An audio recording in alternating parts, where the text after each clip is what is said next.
Bon, ben ça va filmer le temps que ça filmera. J'ai dispersé des cônes à peu près n'importe où. En même temps, ben, je vais vous parler de... Qu'est-ce que c'est un YouTuber au Québec? Un YouTuber de 56 ans au Québec, dans le domaine de la moto. Fait que là, je suis pas dans la portion du stationnement que je suis habitué.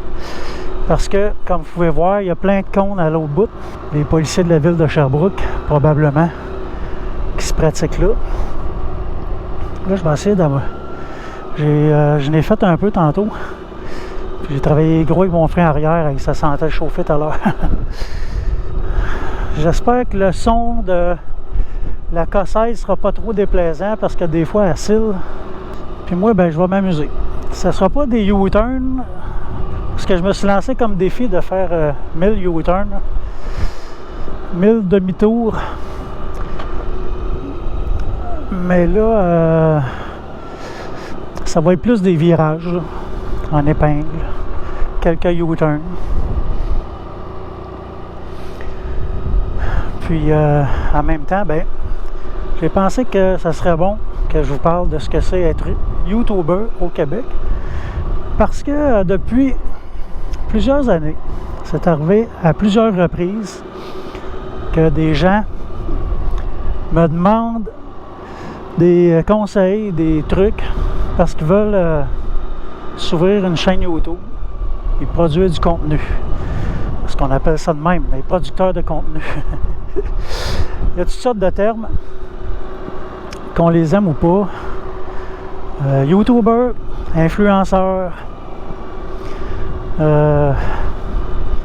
Moi, ça me dérange pas. Appelez-moi comme vous voulez. Il y a des préjugés, mais ça me dérange pas non plus. Ceux qui ont des préjugés, c'est parce qu'ils comprennent pas ce que c'est. Il se fient juste à une catégorie, mettons.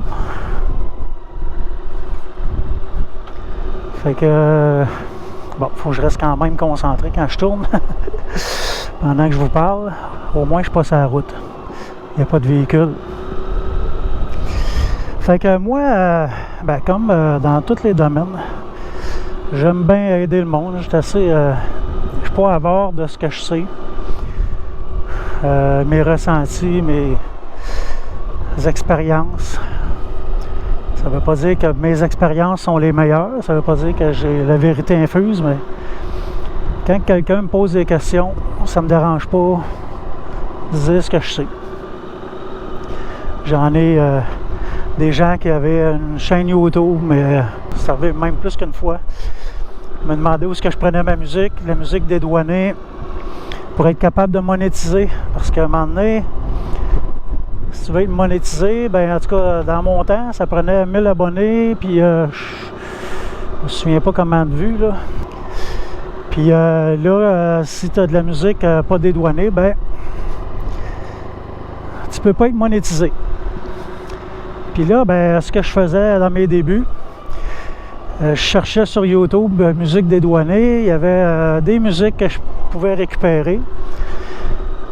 Puis là, tout d'un coup, les musiques dédouanées que je me servais, à un moment donné, ils n'étaient plus dédouanés. Mais moi, mes vidéos étaient faites et étaient en ligne. Fait que là, j'étais dans le trou. J'étais obligé de démonétiser mes vidéos. Fait que j'ai fini par m'abonner à une application qui s'appelle Artlist, qui coûte quelque chose. Je paye annuellement ma cotisation. Fait que ben ça, c'est un autre sujet. Ben, ça fait partie du même sujet, mais c'est un volet que je voulais parler plus tard. Fait que tout ça pour dire que je suis pas avare de ce que je sais, ça me dérange pas d'aider. À chaque fois que quelqu'un me pose des questions là-dessus, ben j'étais bien content. Regarde, si tu as des questions, n'hésite pas, je vais te répondre, ça va me faire plaisir. Tu vas faire comme moi, tu vas écouter des tutos. On ne va pas se river le nez au même problème. Mais les solutions sont toutes sur Internet. Puis ben, j'en fais partie aussi de la solution. Je suis capable de t'aider à mesure que je peux. Fait que là, ce que j'ai remarqué, souvent, ah, j'ai le goût de me partir une chaîne YouTube. On me pose des questions. Je sais pas si c'est parce que ce que je fais, c'est peut-être intéressant, peut-être pas. Mais s'ils me posent la question, c'est sûrement pas pour apprendre à quoi pas faire. Mais ça, je pourrais te le dire, qu'est-ce que tu peux ne pas faire pour réussir. Parce que j'ai goûté. Depuis 2012 que j'ai une chaîne YouTube. Ça n'a pas commencé parce que je voulais avoir une chaîne YouTube. Ça a commencé parce que je trouvais qu'il n'y avait pas assez de contenu de restauration de moto, de modification de moto. Puis j'étais en train de modifier une moto. Puis je me suis dit, garde, vu que je trouve qu'il n'y en a pas beaucoup, je suis aussi bien de tant qu'à le faire, la modification, ben de me filmer. Puis je mettrai ça sur YouTube. Puis les gens ont aimé ça. Puis de fil en aiguille, une vidéo après l'autre. Des fois pour faire rire les gens, des fois pour montrer des choses. Ça a pris de l'ampleur graduellement, puis je m'en suis même pas rendu compte. Fait que mon but, c'était pas ça. Mon but, c'était pas de faire de la TV, là. Ça ne l'est pas encore non plus. On est rendu d'un air que les YouTubers qui ont beaucoup d'expérience, plusieurs années, mettons, commencent à stagner. Fait que là, quand tu topes un niveau d'abonnement, surtout au Québec, on a un marché saturé, tu sais, dans le monde de la moto. Puis pas juste dans le monde de la moto. Je prends Prêt pour la route qui sont... Oups! Je revais trop vite pour mon virage. Je prends Prêt pour la route qu'on aime bien écouter, moi et Manon.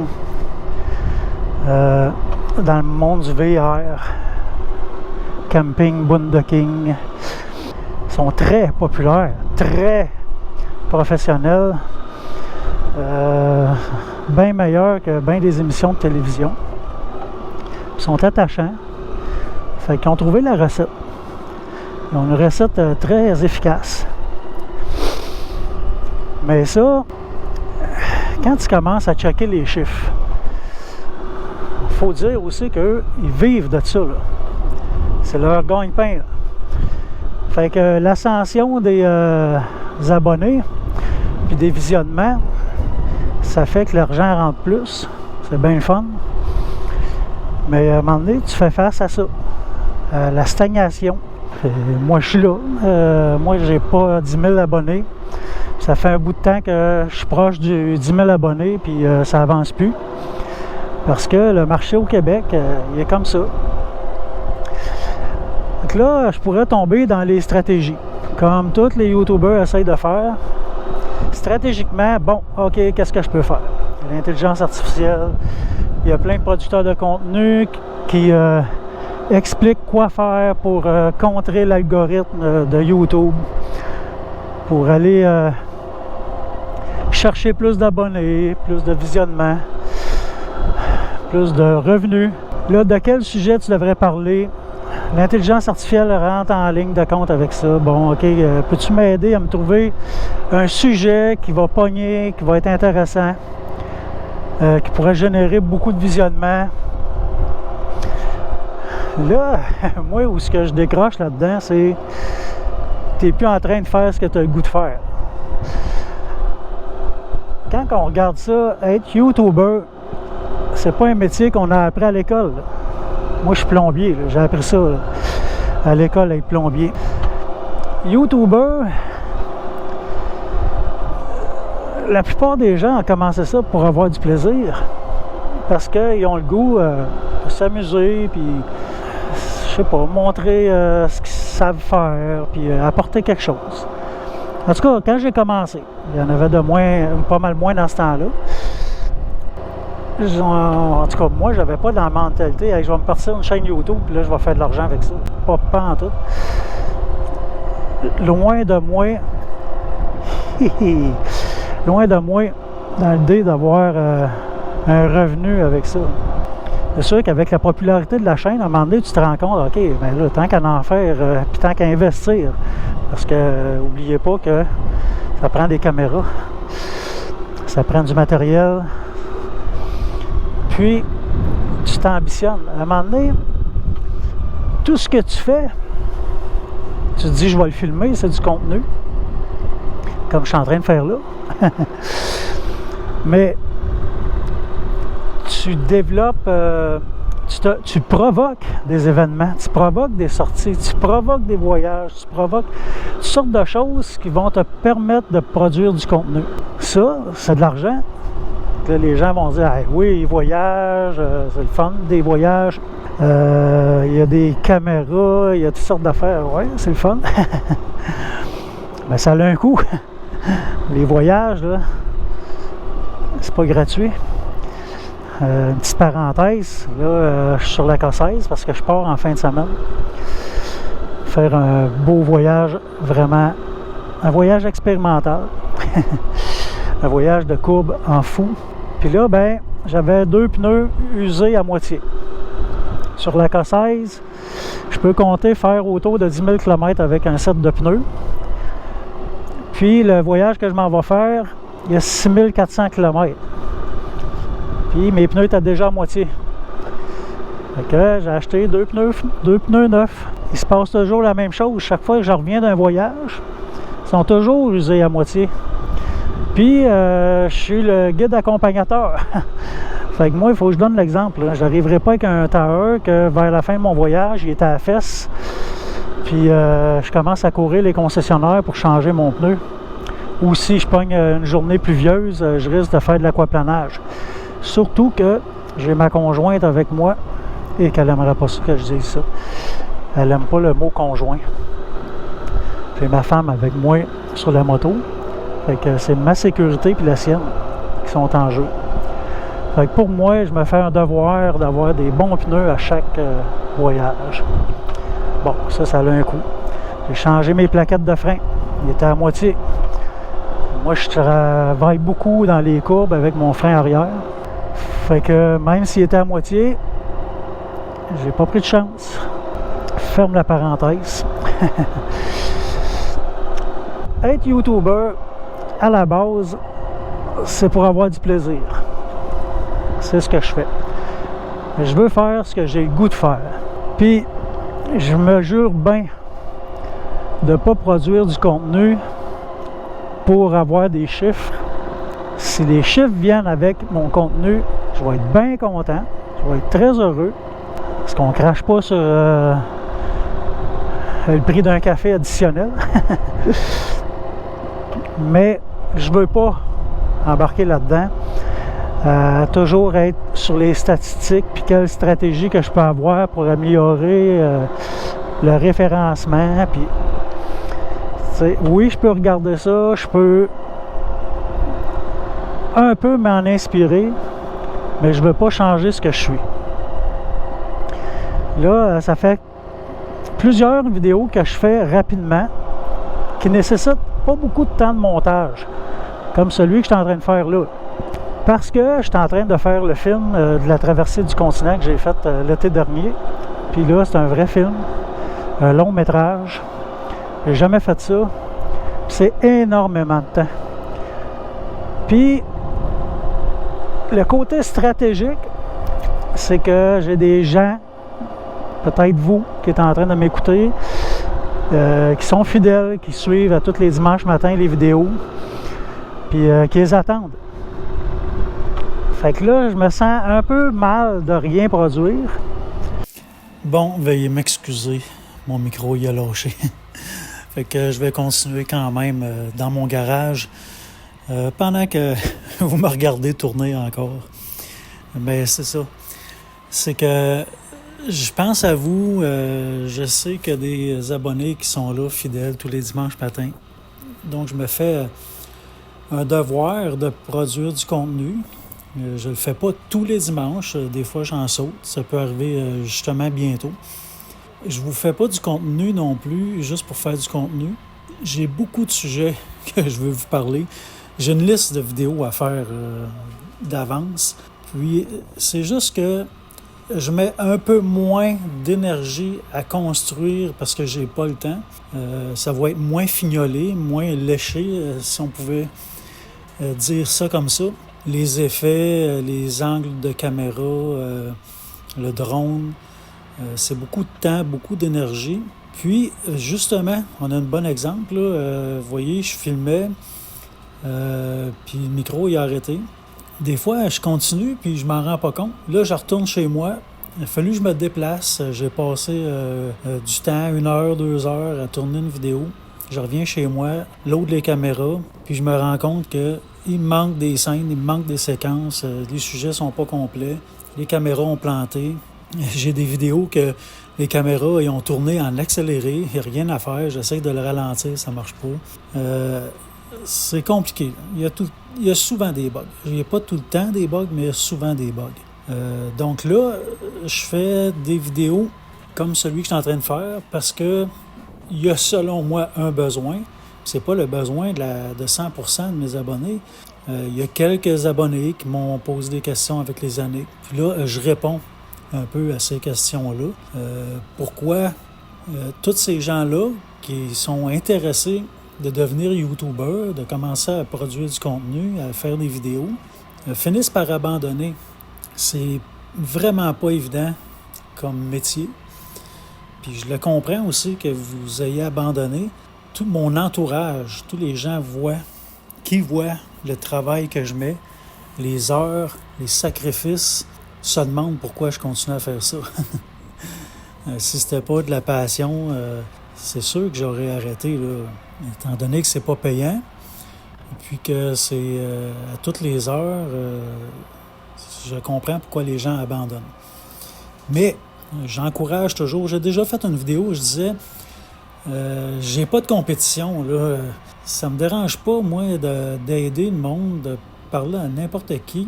Parce que dans ce que je fais, j'ai pas de compétiteur. Premièrement, je suis pigiste. Puis mettons qu'il y a quelqu'un qui ferait exactement ce que je fais. Mettons les vidéos voyage, là, comme moi. Ben là, faut qu'il trouve des entreprises pour collaborer, pour l'aider un peu à minimiser le coût de ses voyages. Bon, ben, mettons qu'il arrive à faire ça, qu'il fait des belles vidéos, puis il réussit à trouver une entreprise. Ben, tant mieux. On est deux. Tu sais, c'est pas grave. Puis honnêtement, j'en connais des amis, là. J'ai Stéphane Papineau qui fait des voyages, qui fait des vidéos. J'ai Mario Fournier qui fait des très beaux vidéos. Assez travaillé aussi. Ces gens-là, ils savent c'est quoi le travail. Ils connaissent l'énergie et les sacrifices qu'il y a à faire. Puis, ils vont en faire quelques-uns par année quand ils font un voyage. Donc, moi, pour moi, c'est pas des compétiteurs, c'est des amis. C'est arrivé, j'ai eu des questions. Je réponds, puis j'aide. Je peux te donner des conseils si tu veux. Quoique, je ne suis pas un professionnel, je n'ai pas étudié là-dedans. Je ne suis pas à la TV pour faire des montages vidéo, là. Fait que je ne suis pas le plus rapide parce que je ne connais pas tous les rudiments du métier, tous les programmes comme Adobe Premier Élément, c'est ce que j'utilise. Bien, ça a bugué souvent, j'ai eu beaucoup de problèmes avec ça. J'ai écouté des tutos sur YouTube pour apprendre à travailler avec ce programme-là. Puis c'est ça que mes amis puis les gens qui veulent faire ça un peu, ben c'est ça qu'ils font. Ils vont écouter des tutos, il y en a qui me posent des questions. Fait que pour moi, tu sais, je l'ai mon vrai travail, qui est plombier. Une chance que ce travail-là, quand même, bien rémunéré. Tu sais, je suis pas millionnaire, je suis pas pauvre non plus. C'est ce qui m'a permis de vivre ma passion de la moto. Puis des voyages et de la vidéo, parce qu'il y a tellement d'investissements. Les caméras, j'ai des Sony 6300, j'en ai 2. J'ai une Ciné, je me souviens pas comment qu'elle s'appelle, mais une Ciné caméra qui vaut assez cher. Je suis rendu à mon 3e drone. J'ai un Ronin, un stabilisateur, un Ronin S, je crois. Je me souviens pas de tous les noms, je suis pas un pro là-dedans, mais juste pour vous énumérer quelques appareils, là, ben, dans tout ça, ces appareils-là que je vous ai dit, il n'y a rien en bas de 1500$.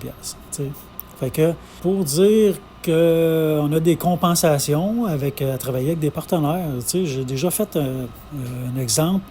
une vidéo avec ADM Sport. Pas à mon avantage, mais chacun a notre avantage. Ça faisait mon affaire. J'avais 50% de rabais sur ce que j'achetais en magasin cette journée-là. Là, j'ai acheté un manteau, un pantalon, j'avais besoin d'un plastron. J'ai fait une vidéo pour eux, 2 je pense même. Puis c'était donnant, gagnant. Là. Eux, ça fait... Ils ne payent pas leurs produits le prix qu'ils vendent, c'est normal. Ils ont un magasin payé, puis de l'inventaire à supporter, des employés à payer. Puis moi, c'est des produits que j'ai besoin, fait que j'ai comme payé moitié prix. Fait que c'est pas une paye que j'ai dans mes poches, mais c'est des avantages. Des choses comme ça peut devenir intéressant, mais ça fait juste limiter les dépenses. Ça les élimine pas, parce que c'est sûr que ça me coûte beaucoup plus cher opérer ma chaîne YouTube que ce qu'elle me rapporte. Ça, c'est sûr et certain. Mais la passion des voyages, du plaisir, de l'art, j'ai toujours été un peu dans les arts. J'ai dessiné beaucoup quand j'étais jeune, c'est pour ça que j'étais pas bon à l'école puis que j'étais pas capable d'avancer. J'ai lâché l'école, j'étais très jeune, j'avais 15 ans, j'avais même pas l'âge d'avoir le droit de lâcher l'école. Il a fallu que je me reprenne à l'école aux adultes plus tard, à 30 ans. Mais moi, ce que j'aimais, c'était l'art. Je dessinais, j'ai fait des toiles, j'ai peint des toiles. J'ai jamais vraiment vendu des toiles. J'ai jamais excellé là-dedans. Mais aussi, j'ai fait de la photographie que j'ai appris sur le tas. J'ai fait bien des gaffes, mais j'ai fait des beaux contrats. Puis, j'ai fait beaucoup de photographies de motos. J'ai photographié des motos pour une revue au Québec. J'ai même eu des photos de motos qui ont été publiées en Europe. Je pense que c'était le Freeway. Je suis pas sûr, en tout cas. Donc, j'ai tout le temps été dans le monde de la moto et des arts. Fait que c'est pas surprenant que j'ai dévié vers la vidéo de moto. Fait que c'est pas un choix. Je me suis pas levé un matin en me disant « Je veux être YouTuber, moi je vais filmer, faut que j'apprenne tout du premier coup. » Non, j'avais déjà la grosse orteil là-dedans, puis la passion des arts et de la moto m'a mené vers ça. Donc, aujourd'hui, quelqu'un qui va arriver à vouloir faire exactement ce que je fais pour devenir genre comme un compétiteur, je le verrai même pas comme un compétiteur, je vais avoir de la compassion. Je vais avoir de la compassion. Le nombre d'heures de travail, d'investissement financier qu'il y a à mettre pour arriver à faire ça, il faut que, pour que ce soit facile, qu'il soit riche déjà. Il faut que ce soit quelqu'un qui a déjà du temps, qui est retraité, et qui soit genre millionnaire. Là, je pourrais dire, OK, lui, il pourrait venir ramasser tous les partenaires qui seraient intéressés de travailler avec moi. Puis, s'il y a bien de l'argent, il va payer toutes les formations pour arriver à être super bon.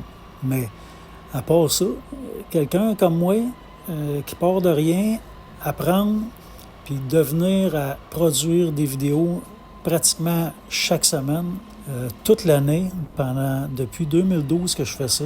Là, c'est pas mal ça, assez soutenu depuis quelques années. S'il y a quelqu'un qui se rend à ce niveau-là, je lui lève mon chapeau, je suis fier de lui, puis s'il y a des questions, ça va me faire plaisir de l'aider. Parce que moi, je pense que YouTube, c'est la télé de l'avenir. On retrouve tout là-dessus, tout pour nous aider à construire des maisons. Il y a tout sur YouTube. C'est pas tout vrai, c'est pas toutes les bonnes affaires, mais il y a quand même tout sur YouTube. Vraiment une richesse qu'on possède, puis c'est gratuit. C'est ça qui est le fun, c'est qu'on peut le consulter gratuit.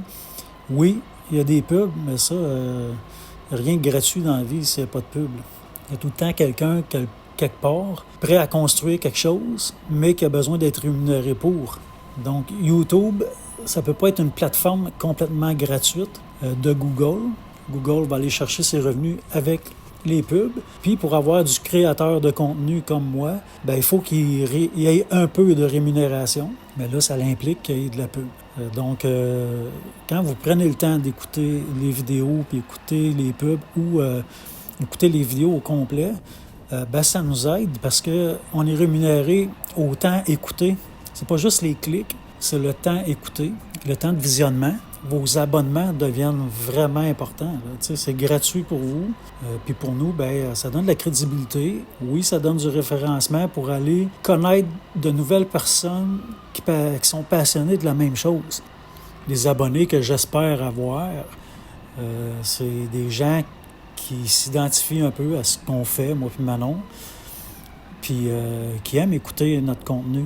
Puis qu'un coup abonnés, ils vont rester abonnés. Puis quand on parle de préjugés, d'influenceurs ou les termes, peu importe le terme qu'on nous attribue, les YouTubers, ça me dérange pas parce qu'aujourd'hui, je regarde même les plateformes télévisées se partent des chaînes YouTube. Il y a beaucoup d'humoristes, beaucoup de vedettes de télé qui se partent des chaînes YouTube. Moi, si c'est une chaîne YouTube, puis tu produis du contenu, même si c'est des podcasts, des balados, peu importe ce que tu vas livrer sur YouTube, tu as une chaîne YouTube, tu es rendu un YouTuber. Puis, pratiquement, tous les YouTubers sont des influenceurs, mais même ceux qui ne sont pas sur YouTube. On va prendre par exemple Dan Bigra, qui faisait la promotion du Dodge Ram.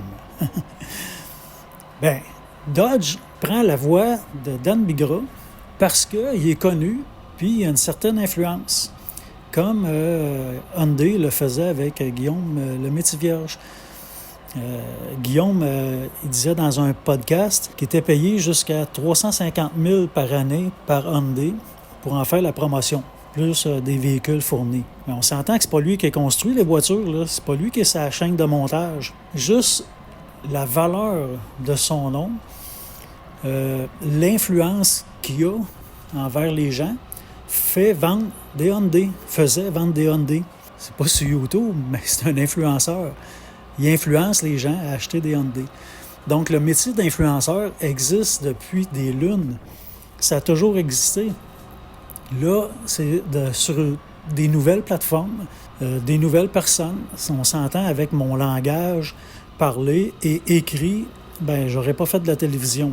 Moi, j'ai pas été étudiant en théâtre, là, puis en médias. J'aurais jamais été à la télé, puis ça m'intéresse pas non plus.